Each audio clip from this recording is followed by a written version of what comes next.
Bien, donc voilà, donc je vais vous dire d'où ça vient. En fait, donc à Entraide et Fraternité, vous nous connaissez? Oui. Oui?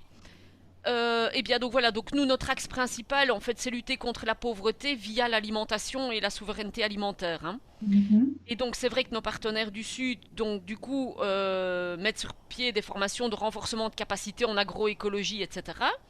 Et nous, ici, quand on parle de tout ça et de souveraineté alimentaire, on a un outil qui s'appelle Je miam l'agriculture paysanne et je burk l'agro-industrie. En fait, en résumé, c'est Miam Burk qui traite de l'alimentation. Donc celui-là, si vous voulez que je vous le fasse parvenir, je peux également vous le faire parvenir.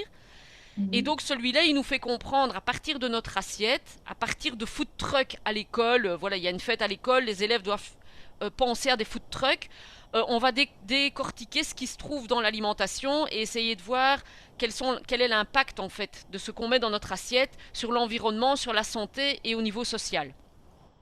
Et au fur et à mesure en fait de faire ce module en classe, donc c'est vrai qu'avant on le faisait avec des cinquièmes et des sixièmes, et maintenant en fait on le fait avec des troisièmes et des quatrièmes, parce que maintenant 5-6 c'est acquis en fait cette histoire-là, je trouve, de réflexion par rapport à l'alimentation. Donc maintenant les enseignants commencent plus tôt avec cette thématique-là, et on s'est rendu compte en fait qu'ils se demandent toujours mais qu'est-ce que je peux faire. Et donc, on avait beau leur dire, ben oui, il y a de l'agroécologie, il faut regarder ce qu'il y a autour de soi, il y a la transition. Et donc, du coup, pendant le confinement, on a mis sur pied ce module Voyage au bout de la transition pour essayer d'arriver jusqu'à mettre les jeunes en action. Alors, on ne sait pas encore si ça va marcher, puisque les premières écoles sont seulement maintenant dans le processus, puisque la première formation pour les enseignants a eu lieu en janvier, et que le module est sorti en janvier. Donc, c'est vraiment le tout début. Et donc voilà, je vais vous expliquer un peu les 6 étapes du module. Donc la manière dont on travaille en trade. Ah mais voilà, on a Laurence qui nous rejoint. Voilà, bonjour Laurence. Bonjour. Voilà, on venait de commencer, j'avais juste fait l'intro, hein. Ok, j'étais dans la salle 9, mais apparemment j'étais toute seule. Donc, Ah ben alors il faut. Et ici Isabelle était toute seule aussi, donc c'est mieux, comme ça on est trois maintenant. Voilà. ok. Mais donc du coup ici vous êtes en trade fraternité sur l'explication d'un module en 6 étapes qui nous emmène dans un voyage au bout de la transition. Et donc, en se disant que la transition, c'est se mettre en chemin, il y a une transition écologique, il y en a une sociale, il y en a une politique, il y en a une environnementale, enfin, on peut faire de la transition dans tous les domaines, mais pour ne pas avoir peur au point de départ, c'est déjà, avec vos élèves, mettre vos chaussures de marche et de se mettre en marche. Et donc voilà, moi je vous emmène maintenant sur le chemin, et donc 6 étapes. Et la première étape, en fait, c'est et si demain, et c'est une étape qu'on a voulu un peu déroutante et oui et perturbante pour les élèves, c'est que ça part de 6 histoires qui prennent leur origine dans le fonctionnement du monde actuel, mais qui sont un peu tirées jusque dans l'extrême. Donc du genre où on met une puce, c'est l'image que vous avez là, une puce en dessous de la peau des bébés pour être sûr que tout fonctionne convenablement, que les parents puissent gérer leurs enfants, savoir s'ils ont assez à manger, s'ils vont pas tomber, s'ils n'ont pas de fièvre. Puis quand les enfants grandissent, c'est de se dire ah mais oui, il n'est pas très bon en maths, donc comme il doit être performant à la maison, il faut qu'on étudie le cours de maths en profondeur. Et quand ils sont plus grands, la puce calcule le nombre de bières que les jeunes ont bu, ils savent s'ils sont amoureux. Bref, tout est sous contrôle. Mais le smartphone des parents n'arrête pas de sonner. Ça, c'est une des histoires. Par exemple, il y en a une autre sur mais pour aller bien dans notre société, il faut consommer. Et il faut acheter plein de choses. Et la publicité est là pour ça, bien sûr. Il y en a une autre sur on est dans sa bulle et donc le monde a été pensé pour qu'on soit tous tout seuls dans un appartement avec notre télé et avec une dose de sérum que l'État nous mettrait dans notre boîte aux lettres pour qu'on n'ait pas d'émotion, qu'on ne soit pas triste, qu'on ne soit pas déprimé, etc. Et donc les élèves sont confrontés à ces histoires et puis il y a des questions, hein. Donc qu'est-ce qui vous choque dans l'histoire? Par exemple pour la dernière, imaginez-vous que vous oubliez de prendre votre dose de sérum, qu'est-ce qui va arriver?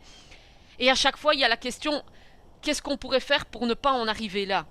Parce qu'en fait, toutes les histoires, en fait, ont une possibilité, oui, si on laisse tout aller, d'arriver à une extrême qui ne sera pas bonne, quoi.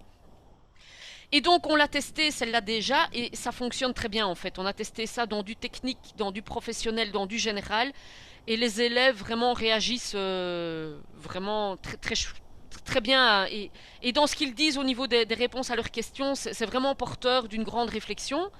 Et pour l'enseignant dans le dossier, vous avez à chaque fois des apports théoriques. Donc par histoire, vous avez les apports théoriques qui sont là. Donc il y a une question sur une histoire sur la migration, il y en a sur, ben, je vous ai dit, hein, la technologie, il y en a une sur l'accaparement de terre dans le sud pour pouvoir créer une entreprise et se faire de plus en plus d'argent. Enfin voilà, ça brasse un peu le monde dans lequel on vit aujourd'hui.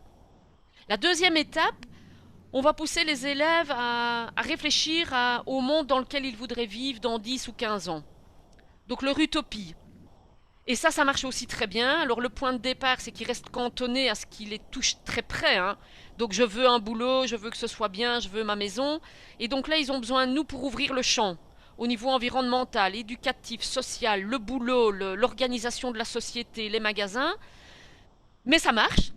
Et donc vous le faites suivant les élèves que vous avez, le temps que vous avez, soit vous le faites, j'ai envie de dire, sur un mode littéraire, soit vous le faites sur un mode artistique. Et donc, il pourrait faire une fresque avec cette utopie. Il pourrait. Et donc, il y a moyen de faire des choses très très chouettes, je pense, avec cette utopie. Et une fois qu'ils nous ont donné la leur, on leur dit, ben, Rob Hopkins, et on leur explique qui est Rob Hopkins, hein, Monsieur Transition. Eh bien, il a fait une nouvelle petite vidéo sur son utopie en 2030. Et c'est vrai qu'en 2 minutes, il nous montre une ville, voilà, qui fatalement qui aujourd'hui n'existe pas, mais où tout a été mis en place pour que tous les différents secteurs soient pris en compte d'un changement pour un mieux. Un mieux social, un mieux humain, un mieux économique, un mieux environnemental. Et puis après, on va discuter avec les élèves de tout cela. Et on va aussi leur montrer une vidéo de toutes ces personnes, par exemple en Belgique, qui sont rentrées dans Ville en transition. Et donc, il y a une petite courte vidéo sur At en transition, où les gens expliquent pourquoi ils l'ont fait. Et on invite alors les jeunes à retenir des choses. Et puis après, on va essayer de catégoriser, de se dire la transition, elle se fait dans différents secteurs, au niveau global, social, environnemental, l'éducation, l'alimentation, et qui sait, derrière le point d'interrogation, peut-être le politique également. Donc ça amène à de grands débats, hein. Mais au moins on brasse des idées, et on part tous du coup d'une même représentation par les 3 apports que l'on va avoir ici. Puisque après, l'idée, c'est d'essayer que les élèves mettent quelque chose en place. Et donc, comme je vous disais, bien, être en transition, être des transitionnaires, c'est être des acteurs et des actrices de changement, des citoyens, des citoyennes qui sont engagés et qui sont informés. Et c'est ce que je vous disais, ne pas avoir peur de ce mot et de se dire qu'on n'arrivera pas au bout du chemin, mais en tout cas, c'est commencer le chemin, mettre ses bottines et se mettre en route. Alors, dans le module, il y a une étape qu'on s'est dit qu'il fallait qu'on la mette là quand même. Donc il y aura, pour le moment, le module transition est en version secondaire, mais on va l'adapter au primaire également, comme ça vous savez. Et donc pour le moment, nous on a commencé qu'avec le secondaire. Et cette étape-ci, en fait, avis de tempête, c'est une étape par rapport au dérèglement climatique et à la responsabilité partagée des différentes personnes ou groupes de personnes en place dans le monde aujourd'hui et qui ont le pouvoir de changer les choses ou non. Et donc ils sont invités, donc c'est aussi une petite vidéo, ils sont invités à une croisière, ils ont gagné pendant le Covid, hein, on les emmène dans les flots bleus, mais voilà, vous voyez les différents endroits sur le bateau et différents passagers, et donc les élèves vont devoir à 3 reprises durant la vidéo travailler en sous-groupe. Et ici, vont devoir placer ces différents passagers, ces différents acteurs dans les différents endroits du paquebot. Et donc, on part de leurs connaissances. C'est vrai que si vous faites ça avec des 5e et avec des rétos, le cours de géographie aura déjà amené beaucoup de notions. On l'a déjà fait en 3e, mais de manière très basique, parce que là, il manque des notions, hein. FMI, Banque mondiale, c'est beaucoup plus compliqué pour eux. Et on leur demande de replacer les passagers sur le paquebot avec leurs connaissances dans une version actuelle de ce qui se passe dans le monde, et puis au fur et à mesure de la vidéo de se dire mais qu'est-ce qu'il faudrait pour que ça aille mieux, qu'est-ce qu'il faudrait pour qu'il y ait un respect des droits humains pour tous, qu'il y ait une justice sociale pour tous et que les peuples du Sud ne se retrouvent plus dans les cales. Donc cette activité à vie de tempête, elle peut se faire, vous pourriez la faire au début, hein, ou vous pourriez la faire à un autre moment du module, ou vous pourriez ne pas la faire. Donc le module est pensé pour que vous puissiez picorer ou rajouter d'autres choses que vous avez déjà engrangées dans vos sacoches et que vous faites déjà. Donc le module se veut être vraiment complémentaire de choses que vous auriez déjà mis en place et pourrait vous amener des nouvelles idées.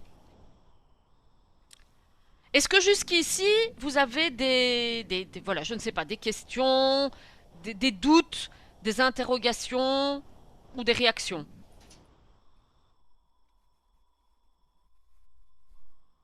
Non, pas pour l'instant, moi. C'est Isabelle qui a parlé là? Oui? Oui. Oui? Laurence non plus? Et Monsieur Anthony?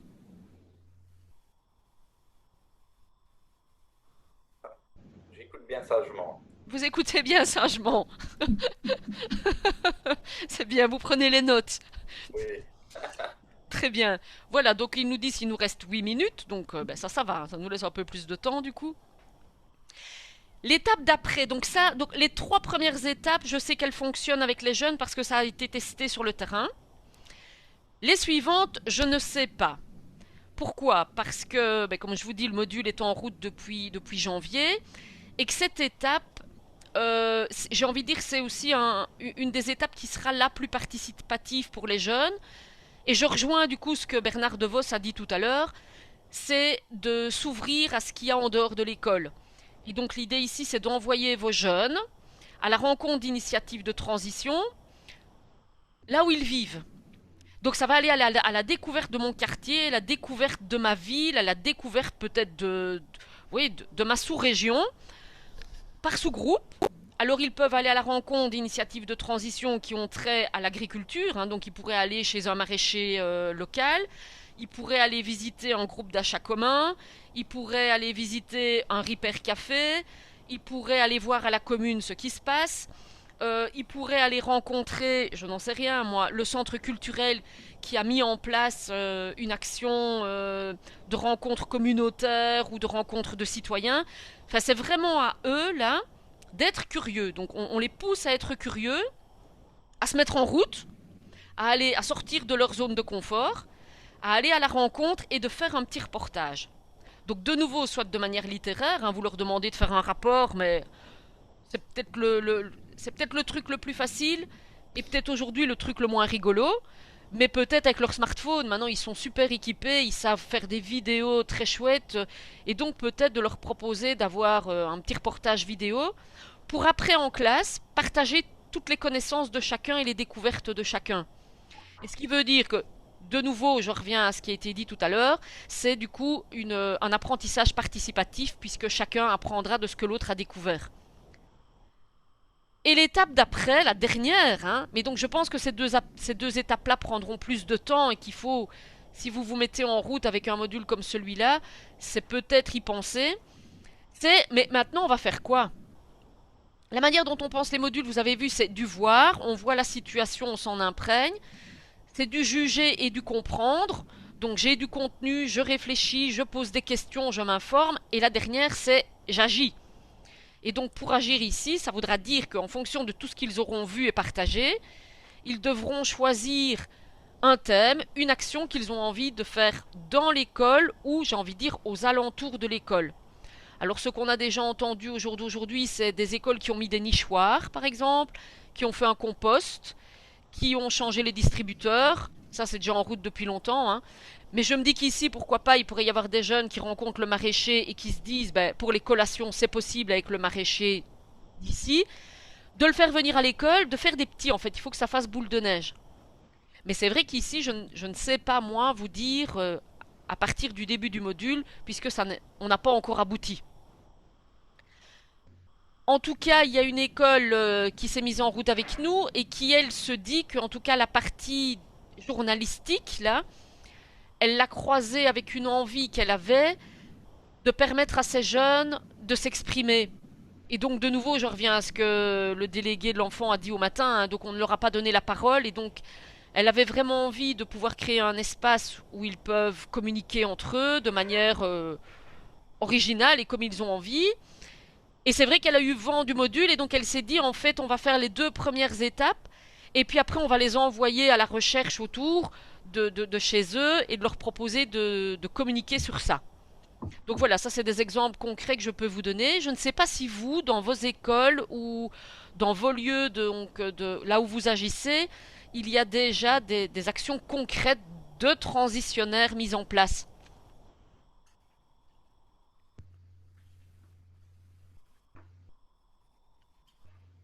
Isabelle, Laurence, Anthony?